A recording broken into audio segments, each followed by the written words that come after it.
Privatize everything. Okay, maybe I didn't mean that. I got carried away. There are some things government ought to do, but just a few things. Most are listed in here in the Constitution. But note that this is thin. This makes it very clear that there's not much that the founders thought government should do. In fact, this is mostly about what the federal government should not do. And the founders were right, because most things work better if the central planners butt out, leaving individuals more freedom of choice. And that happens when we leave things in private hands. So how much can we privatize? What should be privatized?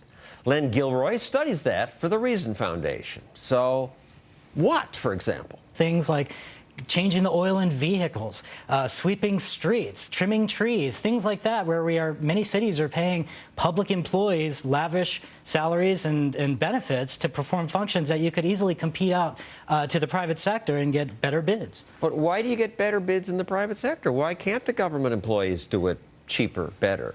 Well, that's a great question. It's simple. It's because in the public sector, you have a monopoly. And when you have a monopoly, by definition, you don't have competition.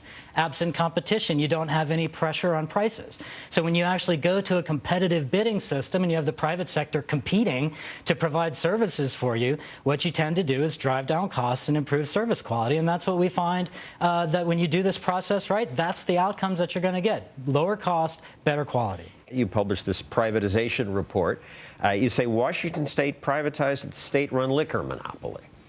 Yeah, one of the things that many people across the country don't realize is that there are still today 17 states that since Prohibition actually own and operate their own liquor retail and or wholesale operations, meaning they either have government-run liquor stores or government-run trucks that deliver liquor to stores. After Prohibition, states said, well, this is a dangerous drug and kids will get it. There'll be drunk driving accidents. We have to control it. Right. So that was the original rationale. What you tend to see today is that you see the same thing now with marijuana legalization. Right. But what's interesting about that is that you don't have any states clamoring to actually operate that themselves, which is different from what happened after liquor. Washington State was one of those that for many 70-plus years had its own state-run wholesale and retail monopolies.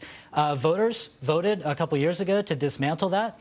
And one of the things that is interesting is after we've been through a year now, and if you look at the results... And the critics said, kids will drink, there'll be more car accidents. And what we've seen is that that has not panned out. You have fewer DUI-related incidents, accidents, arrests. You have fewer DUI fatalities. You have underage drinking is flat. That hasn't changed. And so the sky didn't fall. California hired a company to run public parks. Today, you have about a handful of parks where the private sector is charging the same fees that the state was charging to let people in and to do camping fees and things like that, but they're paying the state for the privilege of doing that. So instead the state, which was losing money, is now making money. Right. But this is what people would say, this can't be, because the company makes a profit. If you have a company making a profit and they're saving you money at the same time, that gives you a sense of how inefficient the public sector can be.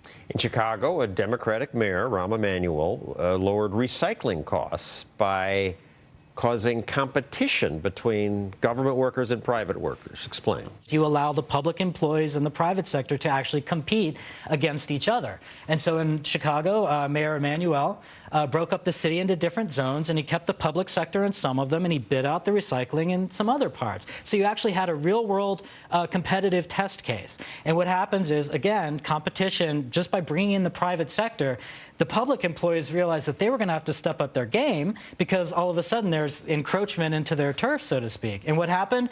Over 6 months, they saved about $2 million after just the first 6 months. This is coming out of this is reported by the mayor's office. And they reduced the overall cost by 35% over a 6-month period. And so that prompted the administration to decide to look at other opportunities to apply that kind of managed competition model. And this is happening all over. Space flight, now the best stuff is being done privately, and they're doing it for much less.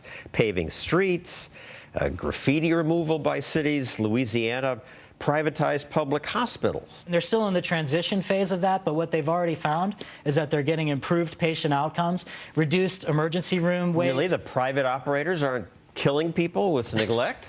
No, in fact, they're increasing the access to cancer screenings, giving better preventative care, reducing waits for prescriptions and appointments and things like that. So just in a few months, they've already seen a dramatic turnaround. What woke me up to the benefits of private companies running what I thought had to be run by government services was a report I did years ago on the Jersey City Water Department. In much of America, city water departments have let the pipes rust. In Jersey City, New Jersey, it got so bad the water didn't taste good, sometimes failed government's own tests, and kept getting more expensive. City workers told Mayor Brent Schundler there wasn't much they could do. They couldn't even slow the price increases. We said, can't you get the costs down so we don't have to increase rates? And they said no. Can't be done. It's an answer heard in bureaucracies everywhere. So Schundler did something unusual. He put the water contract out for bid, and a for-profit company won. Within months, the private company had fixed the pipes the government couldn't fix. But how can you trust the drinking water to some outside private company? The reality is our water is safer and cleaner than it's ever been before. For the first time in years, the city's water met the highest standards and for less money. The private company saved taxpayers more than $100 million. Now, of course, some private companies are bad. I can hear one of you viewers saying, oh, Stossel, you're just cherry-picking the good examples, and maybe I did there. But the difference with privatization is that if they're bad, they get fired. They go out of business. So over time, there'll be fewer bad water departments. By contrast, government workers never fire themselves. I asked the mayor of Jersey City this about his new private workers. What if they screw up? They're fired. They're toast. I don't care. If they blow it, we're going to give the contract to somebody else. That focuses the mind. Yeah, they say there's nothing like a hanging, the prospect of a hanging, to concentrate the mind. These men worked for Jersey City Water when the department said it couldn't be done. Now they do what couldn't be done. Are you working harder now? Yes. You're always on the go. Every day something different. So were you goofing off before? Sitting around, drinking coffee? Well, occasionally, yes. It's not often that government workers admit that. Since 2000, there have been about 4,000 plus water-related contracts that have been up for rebidding, and 93% of them have been renewed by the public sector clients. That indicates an extremely high level of satisfaction from the cities and counties and jurisdictions that contract out their water and wastewater service. If you ask people, what's something that clearly should not be privatized, many people would answer, well, the public square, like a public park. Parks need to be open to everyone, and ideally there shouldn't be an admission fee, though I suppose it's okay that Yellowstone Park charges user fees. It's about $20 to camp there, $25 to drive your car in. But there's little doubt that a park is something that ought to be open to the public and therefore run by a government, national or local. Except entrepreneur Dan Biederman says it's silly to think that way, and he should know because he converts government parks into privately managed ones. So how did you come up with this idea? Well, we took over a park, John, when it was a disaster, and the things Here in Manhattan, not far from this studio. they're now very visible to everybody because they come from other cities and visit. Government had allowed very dangerous conditions to govern it, and there was graffiti and urine and everything was broken. So it seemed like there needed to be a plan, and then the last thing that needed to be done is we needed to pay market prices for everything. And the private sector is used to paying market prices. That's what market prices as opposed to paying less? Government prices. On the expense side, the government employees are so expensive that one of the reasons, for example, that in Manhattan you don't have litter picked up during the day is it's too expensive to do that with government employees. You found government pays above market prices and gets below market service for it. So government guarantees that everything's going to be too expensive for it. So when you hear government doesn't have any money anymore, it's partly a self-imposed condition. All right, but let's back up. So there's this horrible park. It's dangerous. It's dirty. It's not maintained. And you go around and said, hey, businesses, wouldn't you like a nicer park? Give me some money? Exactly. We started with charitable contributions from these businesses and from the Rockefellers, and eventually came up with a revenue scheme where all the money, paying a budget 100 times as much as there was in place at that time, would come from private business deals, not from government. We haven't taken a cent of tax money since 1997. And the park is nice. Yeah, that's what everybody tells me. I get a lot of tearful letters saying Hadn't been here in 25 years, and we're so thrilled that Bryant Park is something we can use again. All right, but you get opposition from the left, the Huffington Post commentary, whatever positives might have been evident in Bryant Park, the result 20 years later is a corporate playground. And you do have these booths, people sell stuff, people advertise stuff. That's not public. It's not a public park. It's a Dan Biederman Park. Only rarely do we have anything commercial, and that's to give us enough money to do all the things that are enjoyed by the public. The park is completely free. All the hundreds of events we run there are free. And the market you allude to is something the public loves in the winters. They don't have to buy. They can go to the ice rink, which is free. It's a revenue scheme that allows the park to operate free of the ups and downs of government money. So we keep the corporate messages toned down. Our design department makes sure that's the case.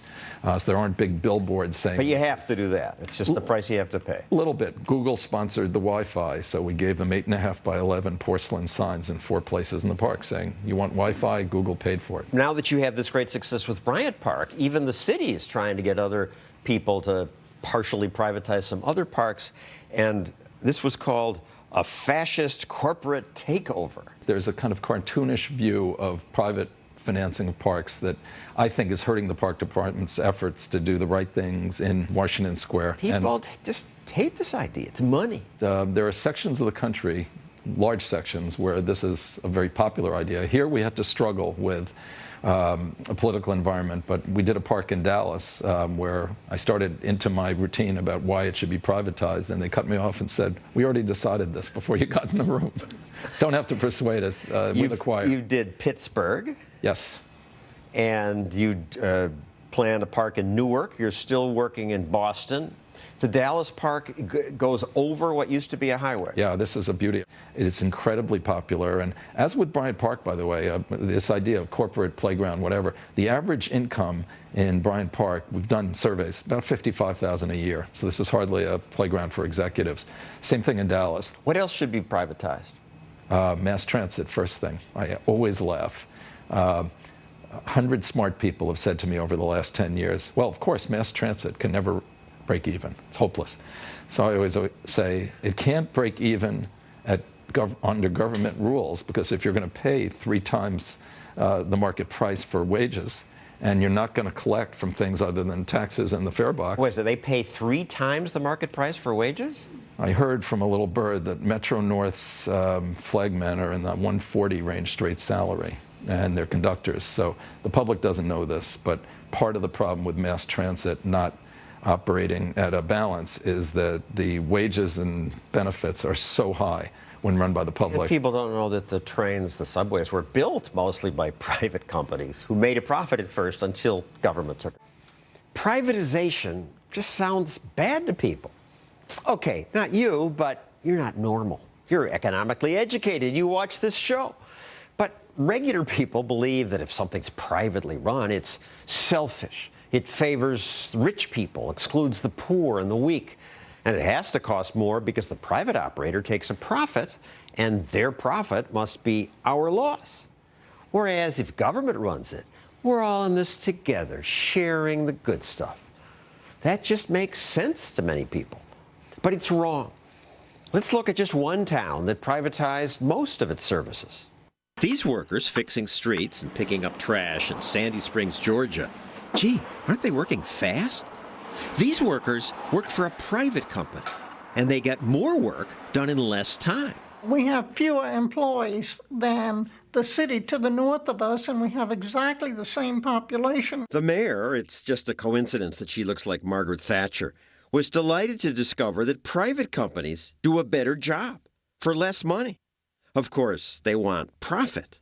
And I say, what difference does it make if the company is making a profit, but you're getting a service that costs you less? The towns save tax money, and private companies offered better ideas. Our traffic lights are synchronized now, so there aren't traffic jams. Now, the city workers might eventually have figured out a way to synchronize the lights, but they didn't. It's not that they're bad people. It's just that government workers have fewer incentives to rock the boat by trying something new. The private company, by contrast, knows if they don't innovate, don't do it better, they may lose the contract and their pay. And if they do it better, other cities might hire them and they might get rich. Incentives matter. The businessman who ran for president understood that. Instead of thinking in the federal budget, what we should cut, we should ask ourselves the opposite question. Right. If only he weren't so wooden. He might have educated voters about the advantage of private management. You probably don't know that today, nearly half the people government pays to fight wildfires work for private companies. The president says we need government to put out house fires, but in many parts of America, if your house catches fire, it's a private company that'll come to put it out. And the private firefighters cost less. It comes in being efficient with what you do and watching how you spend your money. Even police work can be privatized. Today, there are more private security people in America than police working directly for governments. Oakland, California was run to the ground by politicians, and so when the city ran out of money, it cut its police force. Crime then rose. So people in several Oakland neighborhoods hired private security and were surprised to discover it was better. The presence of patrols seemed to reduce crime in his area by 70%. In the 2 years prior to the patrols going live, we had about 30 burglaries. In the 4.5 months since, we've had 1 burglary and 1 attempted. Crime is down and residents are happier. Government offers guarantees on paper and promises and speeches, but government rarely delivers. Market competition does. The markets aren't perfect, but they allow for a world where prudence is rewarded and sloth punished, a world in which people are more likely to take risks and innovate. That's a world where more people prosper.